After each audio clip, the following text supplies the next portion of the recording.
my smoked cheese video. I've been waiting a long time to do this one.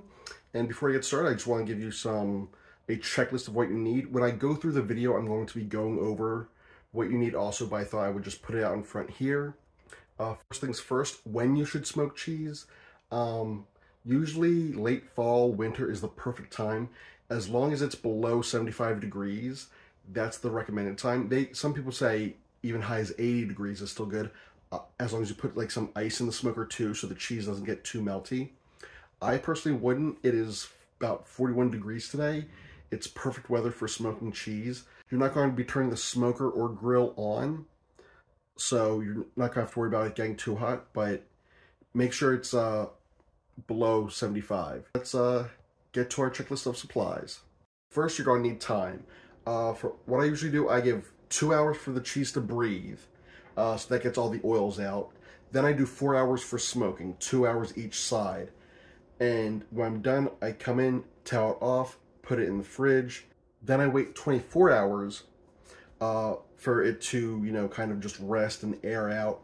Then I vacuum seal it. So you're going to need that time. Next thing you're going to need is cheese. So no surprise there.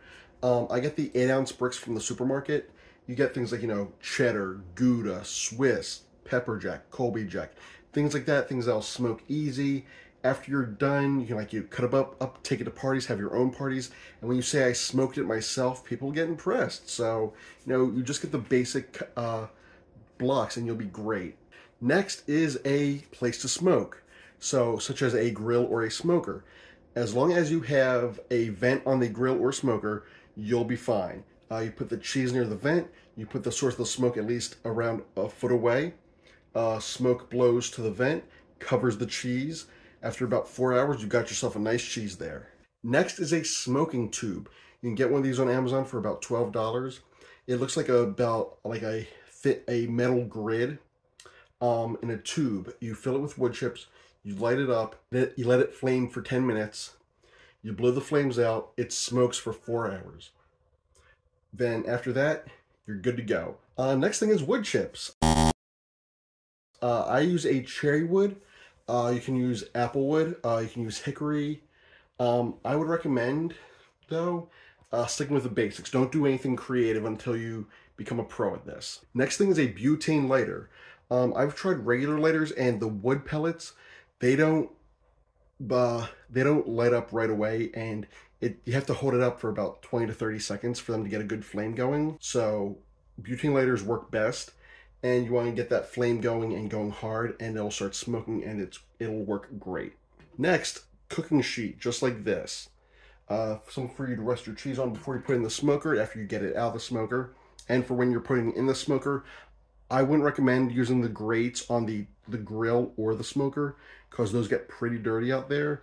So take the baking sheet, put it in there, you'll be fine. Next one, when all is said and done, you're going to need wax paper and paper towels. Or if you have butcher paper, that'll work too. You'll dampen the paper towels, wipe the cheese off, wrap it in wax paper, put it in the fridge for 24 hours. And finally, if you have it, a vacuum sealer. This I cannot stress enough.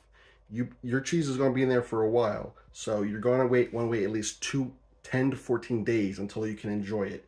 So vacuum sealers do the trick. If you don't have those, you can use saran wrap, but I would only recommend doing that if you're going to be eating it shortly. Okay, so that's it, and welcome to the video, and enjoy. First up is to take those blocks of cheese and slice them in half.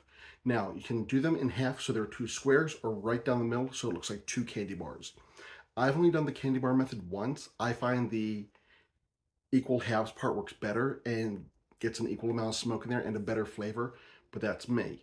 Next step is to take the cheese and put it on a drying rack and put it in a place where no hands will get to it, but it'll get to room temperature. I choose the microwave. You can choose wherever you wish, as long as little paws don't get to them. Next thing, you're going to want to take the smoking tube and fill it with wood pellets. The kind I'm using today is a cherry wood. Also, you're not going to get too experimental with the cheese. That's why I'm sticking to mostly easier stuff. Now, let's go to the smoker. Okay, now I'm using a smoker here. Remember, you don't have to turn this on.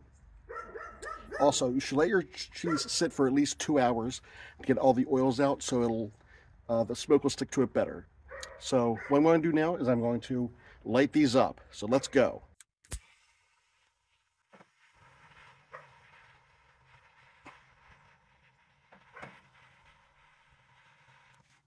There we go.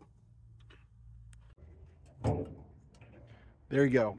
Once you get it burning, give it about 10 minutes. While you're waiting, then you go get the cheese and bring it on out. I'll see you in 10. Now it's been about 10 minutes. Our smoker is up and running. It's about 40, 41 degrees today. This is good weather for smoking cheese or cold smoking anything. So now we have our smoker all set up. As you can see, I have that open to get the smoke running. When I put the cheese in there, I'm going to shut that a little so the smoke has a chance to stay in and really get to touch the cheese. Now, it's recommended that you do this about 2 to 4 hours. I do it for 4 hours, and I flip the cheeses on at the 2-hour mark. I set a timer for 2 hours. So these look pretty good. Let's get them in there. Ooh, so it is pretty smoky. And one thing you're going to want to do is blow out the flames on the smoking tube also.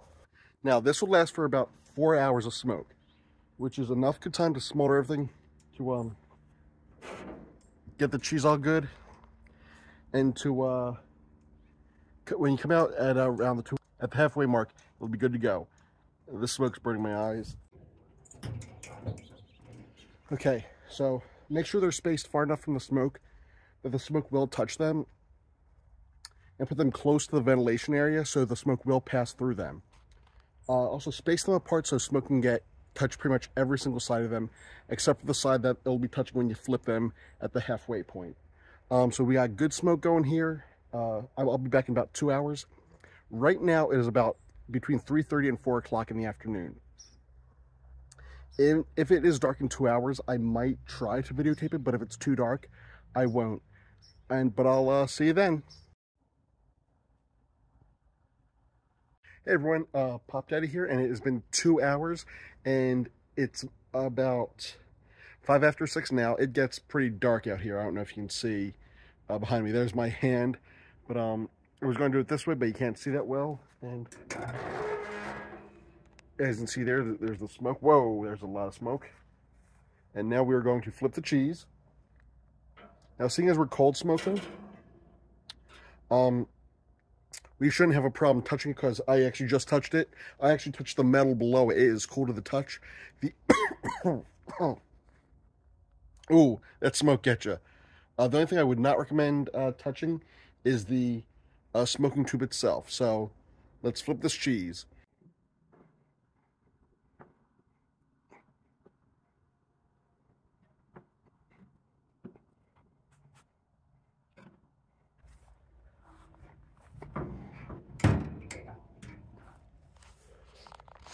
Okay, the cheese is locked back up, and we're going to give it another 2 hours before we take it out. I'll see you then. Hey everyone, it has been another 2 hours, and I don't know if you can see out here, but it is snowing. When this gets done, it's still going to be cool to the touch, but the smoking tube is going to be hot, so wait maybe a few hours before touching that. If it's nighttime like this, wait till the next morning. But we are ready to get this cheese out and get it inside.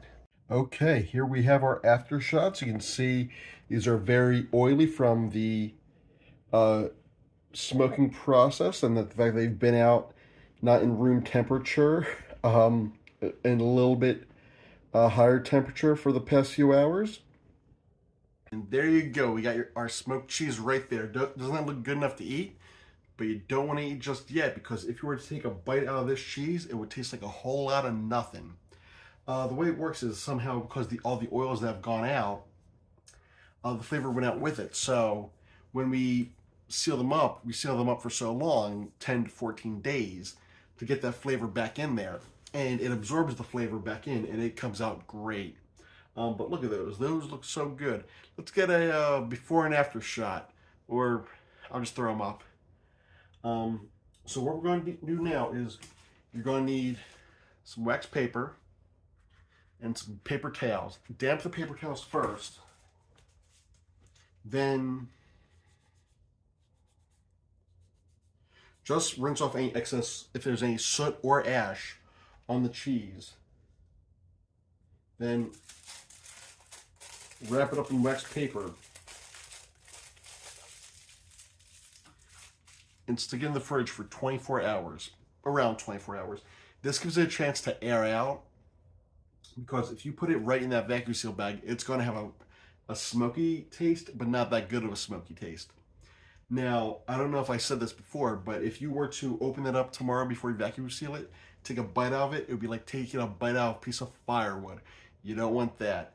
So I've got to prep these guys. I got to wipe and wrap 9 more. So I'm going to take care of that, then throw them in the refrigerator, and then I'll see you tomorrow for vacuum sealing. Hey everyone, so now it's been around 24 hours since we took the cheese out of the smoker. We rubbed it off, we put it in the fridge, we gave it a chance to air out. What we're going to do now is use a vacuum sealer to seal it up, so it'll stay fresh for a bit. We can refrigerate for as long as we want to. Weeks, months, however long you need. Now, like I said before, if you don't have a vacuum sealer, you can use saran wrap. If you're anything like me where this cheese will go fast, I actually might recommend saran wrap. It doesn't take as long, but you're running the risk of where if you don't eat it in a short amount of time, it won't stay good for that long. So first thing you do is get some of the bags, cut them to an appropriate size, and let's get started. As you may see, the cheese to bag ratio is a bit big, but you know, you're going to need that because you don't want to do it too small, otherwise you're wasting a bag. So let's get started. Judging by the size of this is the Munster cheese, so you're going to want to know the name. I'll explain why in a moment.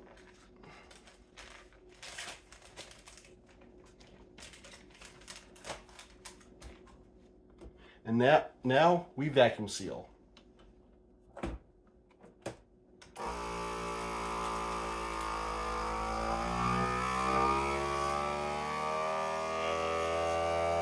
I can't tell if it's on or not.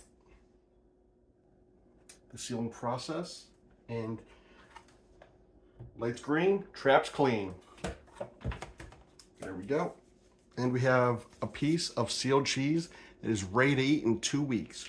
Don't eat any of it now because, like I said, it will taste like firewood. So, we write down. I write down what kind of cheese, and I dated it. You don't really need to date it if you don't want to. If you know it's going to go in like less than a year, you don't need to date it. But now you can refrigerate, you can freeze it. Keep it sealed for at least 10 days to give that smoky flavor a chance to go through. Otherwise, you're eating firewood or nothing. So what we're going to do now is I'm going to take the rest of these, and I'll catch up with you in a little bit. I'll see you then.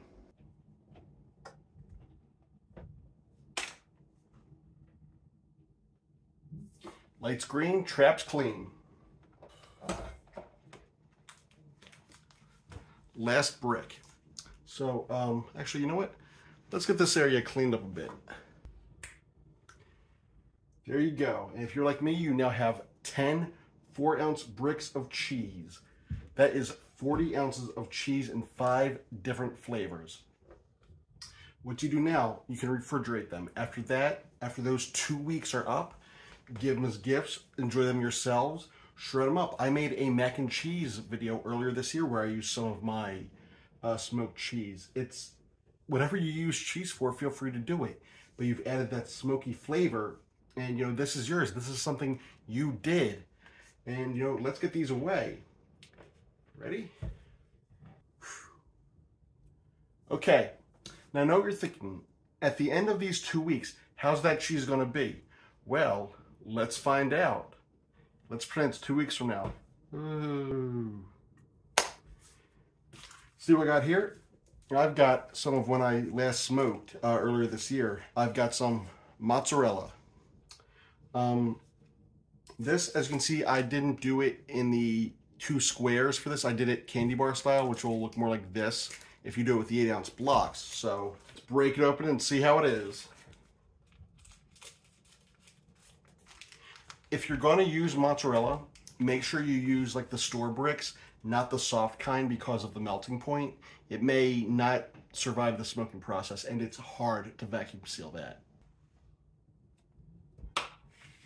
Okay. Look at this. Check out that smoke ring. Yeah, it gets deep in there. This is a poor example because, as you can see, this is not a good cut, but let's try it. That's good. That's good. That is really good smoked cheese. And now you know how to do it yourself, and just follow the instructions I gave you. You know, you choose the type of cheese, but make sure the temperature is right, that you're smoking in a good area right, and you'll turn out just fine. Thank you guys for watching. Please like and subscribe if you like this video and you want to see more. Also check out my earlier homemade mac and cheese video. And if you want to see me do more stuff like this, you know, please comment below. I would love to venture on to different things, but for now, it's smoked cheese. And I will see you guys soon. And I thank you all. And I'm just going to have a quick rundown after this. So I will see you soon. Peace.